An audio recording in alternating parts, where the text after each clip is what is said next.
மக்கள் பல பேர் இருக்கீங்க. சின்னமுடல் இந்த டவுன்ல நான் சுத்தாத தெருவே கிடையாது. நிறைய இல்லையா? நகராட்சி தேர்தலில் ஒருத்தரை சேர்மன் ஆக்கி விட்டோம். அந்த அப்ப முதலே ஓடி போயிட்டாரு. இல்ல அது மாதிரி ஒருத்தரை எம்பி ஆக்கி விட்டோம். நீங்க ஓடியே போயிட்டாரு. எல்லாரையும் வளர்த்து விட்டாங்க. யாரும் நினைச்சு பார்க்கலாம். ஆனா இங்க உள்ள மக்கள் மாத்திரம் என்னை நினைத்து பார்க்கிறீர்கள். அதுதான் எனக்கு பெருமை. இந்த பெருமை ஒன்றே போதும். அது எவ்வளவு பெரிய பதவிக்கு ஈடு இணை.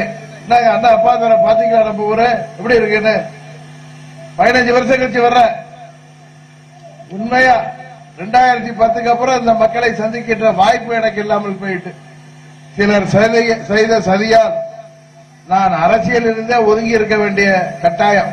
எப்படி ராமர் வனவாசம் போன மாதிரி நானும் போயிட்டேன்.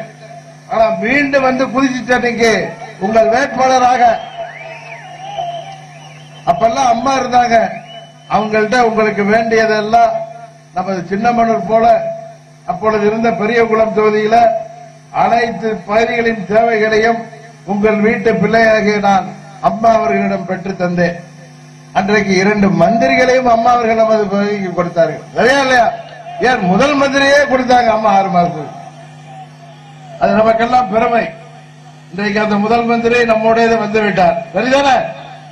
இடையில ஏதோ காலத்தின் கட்டாயம் அவர் பிரிந்திருந்து இன்றைக்கு நம்மோடு சேர்ந்து வந்து விட்டார். தம்பி இருங்க, பேசிட்டு வாங்கிரு தம்பி. அதுபோல அம்மா இருந்தார்கள், எல்லாவற்றையும் பெற்று தந்தாரு. இப்பொழுது அம்மா இல்லை என்று சில பேர் நினைக்கக்கூடும். அம்மா அவர்கள் இல்லை. அம்மா அவர்கள் இடத்திலே இன்றைக்கு இந்தியாவின் பிரதமர் மோடி இருக்கின்றார். அவர் தொடர்ந்து 10 ஆண்டுகளாக சிறந்த ஒரு ஆட்சியை தந்து கொண்டிருக்கின்றார்.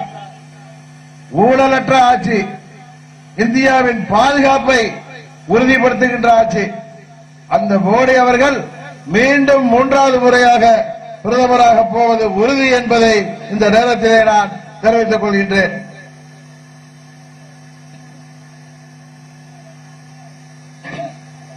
அந்த பிரைம் மினிஸ்டர் இருந்து நீங்க எல்லாம் சேர்ந்து என்ன வெற்றி பெற செய்து குக்கர் சின்னத்தில் வாக்களித்து, குக்கர் சின்னம் எப்படி கிடைத்ததுன்னு உங்களுக்கு தெரியும். ஆர்கே நகர் தொகுதியில நான் சுயேட்சையா போட்டிட்டேன். அப்ப அண்ணன் பழனிசாமி கம்பெனி ஓட்டுக்கு 10,000 அள்ளி வீசினாங்க. தெரிஞ்சு கேள்விப்பட்டிருப்பீங்க. ஆனா அங்க உள்ள மக்கள் ஏழை எளியவர்களாக இருந்தாலும் 90% தினக்கூலிகளாக இருந்தாலும் மீனவர்கள் கடலுக்கு சென்றுதான் பிழைப்பு நடத்த வேண்டும். ஆனா அந்த 10,000 ரூபாய்க்குலாம் ஒரு வீட்டுல 5 பேர் 6 பேர் இருப்பாங்க. 10 ஓட்டு இருந்த வீடெல்லாம் இருந்துச்சு. 1,00,000 ரூபாய் கூட கொடுத்தோம். ஒருத்தர் கூட மனசு மாறல. இதெல்லாம் யாரு விட்டு போனோம்னு எங்களுக்கு தெரியும். இதெல்லாம் அம்மாவுடைய பணம், இது மக்கள் வரி பணம் எங்கள்கிட்ட வந்துட்டுன்னு சொல்லிட்டு குக்கரை அவங்க போட்டு அழுத்தின எல்லா மெஷின்லயும் குக்கர் பட்டன் ஆடி போயிட்டு அங்க இருந்த ஆபீசர்ஸ் சொன்னாங்க, போலீஸ் அதிகாரிகள் சொன்னாங்க. அதே நிலை அந்த அம்மாவின் தொகுதியில எனக்கு. செய்திகளை உடனுக்குடனும் துல்லியமாகவும் தெரிந்து கொள்ள சப்ஸ்கிரைப் பண்ணுங்க.